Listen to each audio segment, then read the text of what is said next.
Hello students, आज आप मेरे class science classes by doctor Kumkum Saxena में पढ़ने जा रहे हैं न्यूलैंड्स लॉ ऑफ ऑक्टेव। आपको मैं क्या पढ़ा रही थी इससे पहले? Periodic classification of the elements, जिसमें सबसे पहले आपने पढ़ा डॉबनियर्स का त्रिनियम यानी ट्राइड्स, डॉबनियर्स ट्राइड्स कि यदि हम एलिमेंट्स को तीन तीन के ग्रुप में बांटेंगे तो जो बीच वाला एलिमेंट है उसका एटॉमिक वेट निकाला जाएगा। कैसे? पहले और लास्ट वाले का हम अर्थमेटिक मीन लेंगे तो बीच वाले का निकाला जाएगा। ये आपको मैंने इससे पिछले लेसन में पढ़ा चुकी हूँ मैं।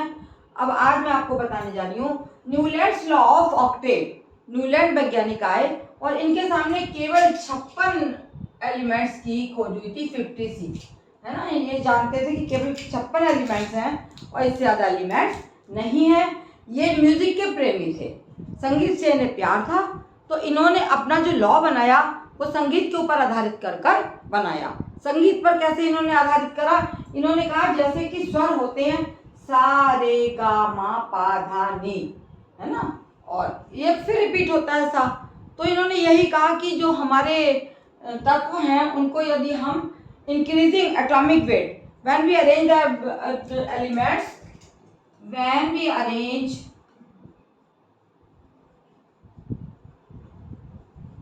elements in increasing order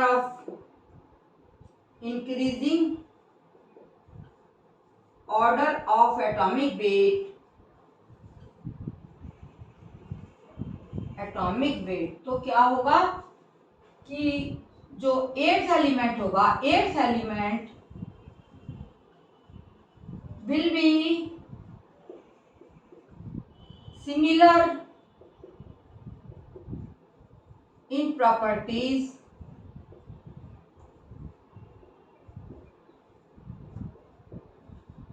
of first element. इसको आप समझिए ये क्या चीज है। इन्होंने कहा कि जब हम एटॉमिक वेट के वृद्धि के साथ, परमाणु भार की वृद्धि के साथ हम एलिमेंट्स को अरेंज करेंगे तो जो पहला एलिमेंट होगा उसके बाद में जो 8वां पड़ेगा उन दोनों के गुण सेम होंगे। जैसे सा रे गा मा पा धा नी, और फिर सा आ जाता है 1 2 3 4 5 6 7 और फिर से सा आता है। तो यही इन्होंने कहा। इन्होंने हॉरिजॉन्टल जो है लाइन्स बनाई तत्वों को अरेंज करने के लिए और बढ़ते हुए परमाणु क्रम में उनको व्यवस्थित किया गया। तो आप देख रहे हैं कि पहले में hydrogen, fluorine, chlorine, cobalt and निकल, ब्रोमीन। दूसरे में lithium, sodium, potassium, copper, rubidium. Third में आप देख रहे हैं barium, magnesium, calcium, zinc, strontium. यहाँ पे फोर्थ में आ गया बोरॉन, एल्युमिनियम, क्रोमियम, या आगे सीजियम एंड जर्मेनियम, या और ये आपके 5 में आपका आ गया कार्बन, सिलिकॉन, टीरियम इन और जेडार। और यहाँ पे आप 6ठे में देखिए नाइट्रोजन, फास्फोरस, मैंगनीज, आर्सेनिक, और 7वें में ऑक्सीजन, सल्फर, आयरन और सेलेनियम। इस तरीके से जब इन्होंने अरेंज करा तो इन्होंने देखा पहला हमारा एलिमेंट कौन था? हाइड्रोजन। यहाँ से गिनिए आप 1 2 3 4 5 6 7 और 8वां एलिमेंट पड़ रहा है फ्लोरीन। 8वां एलिमेंट कौन सा है? फ्लोरीन है। और इसी तरीके से आप लिथियम से अगर आप कहीं से भी चलें, चाहे इधर से चलें चाहे उधर से चलें, तो जो 8वां एलिमेंट और पहला एलिमेंट है उन दोनों के गुण जो हैं वो सेम होंगे। यदि हम लिथियम से लेते हैं तो 1 2 3 4 5 6 7 और 8वां पड़ रहा है सोडियम, ठीक है। और इसी प्रकार से यदि हम बेरिलियम से लेते हैं तो 1 2 3 4 5 6 7 8 मैग्नीशियम।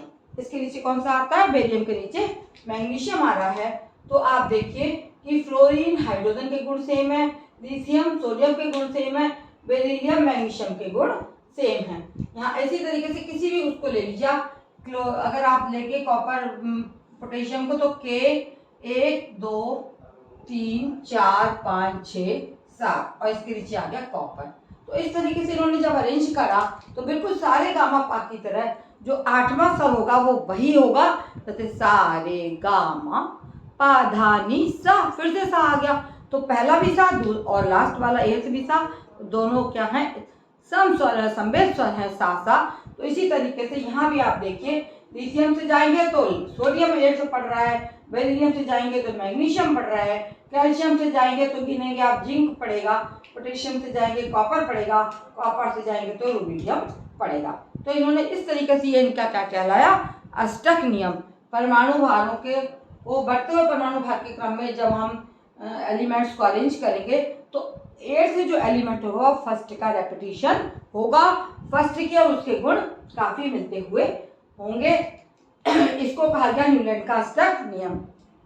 इनके मेरिट्स क्या थे कि इन्होंने एटॉमिक वेट को पहली बार इंक्रीजिंग ऑर्डर में इन्होंने व्यवस्थित करने की तत्वों को कोशिश की है, और इन्होंने जो है वो सेम एलिमेंट्स की इनमें देखा, इन्होंने लिथियम सोडियम पोटेशियम इनमें जो है इनकी पीरियोडिसिटी होती है। तो दूसरा गुण क्या था इनका कि पीरियोडिसिटी पाई गई लिथियम सोडियम पोटेशियम में, और बेरिलियम मैग्नीशियम कैल्शियम में पीरियोडिसिटी पाई गई। और इस प्रकार से इन्होंने तत्वों को बढ़ते हुए परमाणु क्रमांक के ऑर्डर में इनको अरेंज किया है, और जो तत्व इन्होंने रखे हैं उसमें इन्होंने ये भी कहा है तीसरी बात कि या तो गुण जो है पीरियोडिसिटी पाई जाती है इनमें, या इनके गुण बढ़ते हैं या इनके गुण घट जाते हैं। इस प्रकार से ये सारे जो हैं इनके एटॉमिक गुण कहलाते हैं, और इनमें पीरियोडिसिटी पाई जाती है। और इस तरीके से लाइटर एलिमेंट जो थे उनको इन्होंने एक ही ग्रुप में अरेंज किया है, लिथियम सोडियम पोटेशियम। तीन बातें इनकी समझ में आई हैं आपकी कि लाइटर अरेंजमेंट को इन्होंने एक साथ अरेंज किया है, बेरिलियम मैग्नीशियम कैल्शियम को, और इन्होंने तत्वों को पहली बार बढ़ते हुए परमाणु भारों के क्रम में व्यवस्थित किया है। और तीसरी बात क्या बताई इन्होंने कि तत्वों के गुणों में पीरियोडिसिटी पाई जाती है। जैसे इस लाइन में लिथियम सोडियम पोटेशियम में या तो कोई गुण इनका बढ़ रहा होगा नीचे की तरफ, या कोई गुण इनका घट रहा होगा। ये तीन इनके मेरिट्स थे इस लॉ के बारे में, जो कि मैंने आपको अभी अभी बताए हैं। और इसके बाद में आता है आपके डीमेरिट्स ऑफ दिस लॉ। कोई भी लॉ बनता है तो उसके मेरिट भी पाए जाते हैं और डीमेरिट्स भी पाए जाते हैं। इनके डीमेरिट्स भी कई थे क्योंकि आगे नहीं चल पाया। इन्होंने सोचा, क्या सोचा इन्होंने कि केवल 56 एलिमेंट है और आगे एलिमेंट आएंगे ही नहीं, तो इसको इन्होंने अपना इस तरीके से अरेंज कर लिया और आराम से ये सोचने में व्यस्त हो गए कि अब हमारा झंझट खत्म हुआ। जबकि ऐसा नहीं था, नए एलिमेंट्स की बराबर खोज की जा रही थी, और इन्होंने जो लाइटर एलिमेंट्स को अरेंज किया था वो ये कैल्शियम के बाद इनको अरेंज नहीं कर पाए। दूसरा डिमेरिट इनका क्या था कि कैल्शियम के बाद में जो धातुएं थी वो भारी थी और उनको ये इस तरीके से एटॉमिक अरेंजमेंट इनका नहीं कर पाए, इंक्रीजिंग ऑर्डर में इसको नहीं बता पाए, और इनका जो लॉ था वो लागू नहीं हुआ कि फर्स्ट और एर्थ जो हम मिले। एक चीज़ ये हो गई इनकी। दूसरी इनका जो डिमेरिट था वो ये था, इन्होंने तत्वों को इस पीरियोडिक टेबल में अपने सेट करने के चक्कर में इन्होंने दो तत्वों को एक साथ रखा है। आप देख रहे हैं कोबाल्ट और निकल, इन दोनों को एक साथ रखा गया है, और इस तरीके से इन्होंने अब चाहा हम किसी तरीके से व्यवस्थित कर दें। नेक्स्ट चीज़ क्या है कि इन्होंने फ्लोरीन क्लोरीन ब्रोमीन आयोडीन को इन्होंने अरेंज किया है एक साथ एक ही ग्रुप में, लेकिन उनमें जो गुण हैं उनके सेम नहीं होते हैं, उनके गुण अलग अलग पाए गए। तो इनका लॉ जो है यहाँ पर फेल हो गया और लागू नहीं हो रहा है। दूसरी बात, जैसे आयरन है, आयरन के गुण जो हैं वो कोबाल्ट और निकल से सेम हैं, काफ़ी मिलते जुलते हैं, लेकिन आप इसमें देख रहे हैं कि ये वहाँ रखा गया है 7th में और इसको फर्स्ट में रखा गया है। इस प्रकार से सेम एलिमेंट्स जिनके गुण मिल रहे थे उनको ये एक जगह एकत्रित नहीं कर पाए, और जो इन्होंने एकत्रित किए हैं वो दो दो इन्होंने डाल दिए हैं, जो इनकी डिमेरिट है ये। इसमें इस तरीके से आगे न्यूलैंड्स का लॉ भी काफ़ी नहीं चल पाया, आगे फेल हो गया। तो हम क्या कहेंगे कि आगे कोई ना कोई वैज्ञानिक आया होगा, जिसने कि केमिस्ट आया होगा जिसने इनको तत्वों को अरेंज किया है। फिर हम बार बार बताना चाहते हैं कि हर केमिस्ट ने अपने तरीके से तत्वों को अरेंज किया है, और इस तरीके से अरेंज करने के बाद में वो अपने आप में सेटिस्फाई था, लेकिन उस लॉ को फॉलो पूरी तरीके से नहीं किया जा पाया। नोबेल गैसेस का इन्होंने जिक्र ही नहीं किया। नोबेल गैस जो बाद में खोजी उनको कहाँ रखा जाएगा इन्होंने कुछ बताया ही नहीं। ये भी इनके इस लॉ की डीमेरिट है। इसके अलावा अन्य तत्वों की खोज होती जा रही थी, आते जा रहे थे वो तत्व, लेकिन उस तत्व को भी, उन तत्वों को भी इस टेबल में हम अरेंज नहीं कर पाए।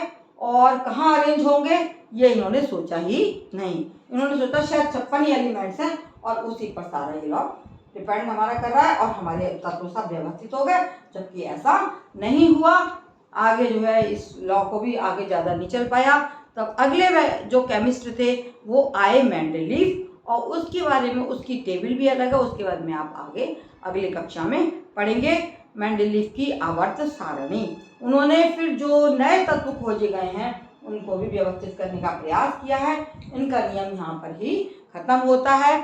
धन्यवाद। यदि मेरा क्लास आपको अच्छा लगता है बच्चों ज़रूर पढ़ा करिए, अपने फ्रेंड्स को बताइए और मेरे चैनल को सब्सक्राइब अगर नहीं किया हो तो कीजिए और लाइक कीजिए, और लाइक करना ना भूलिए। कमेंट बॉक्स में कमेंट अवश्य कीजिए।